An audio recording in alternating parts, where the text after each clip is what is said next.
China.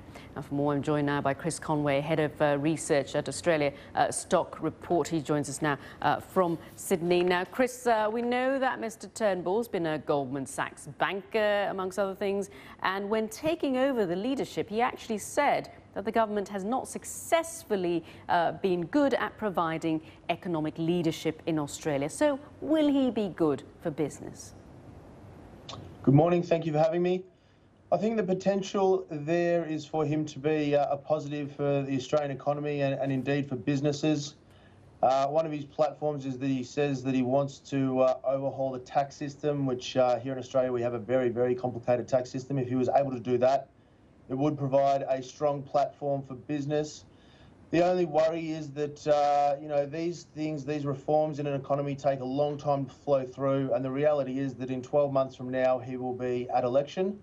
And if he doesn't win that election, of course, the policies or the policy changes that he puts forward in the next 12 months become redundant. So theoretically, he could be a positive for the Australian economy, but it is definitely a wait and see to see if he can deliver on those policy reforms. That's right. As you say, he's really just got a year to prove himself and his policies. Now, he seemed to be a more consensus-seeking Prime Minister as well. There are hopes that he might articulate some of Australia's big challenges, particularly its slowing economy because of the slowdown in China. So might he be able to reinvigorate Australia's economy?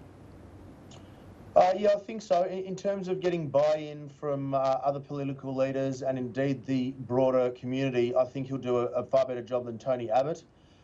Tony wasn't particularly good at espousing his political agenda.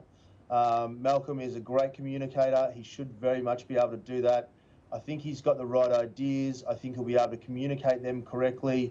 So I think he will be able to garner the support in the next 12 months required to win the election. Right. And then from there, I think it's really leading into 2017 that we see those reforms take shape in the Australian economy.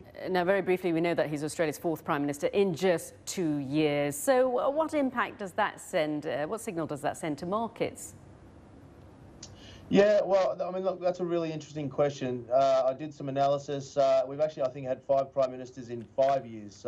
Which sounds even worse. And over the last 5 years, when we have had a new Prime Minister come in, typically the Australian market rallies for a week or two. But I think at the moment, Australian investors are far more focused on what's going to happen at 4 a.m. our time on Friday morning. And that, of course, is the Federal Reserve decision. That is probably the biggest financial decision or the financial event in the last 18 months. So I don't think Australian investors are too much worried about who's leading the country at the moment. They're more concerned about Friday and indeed what's happening in China with the slowdown in the economy there.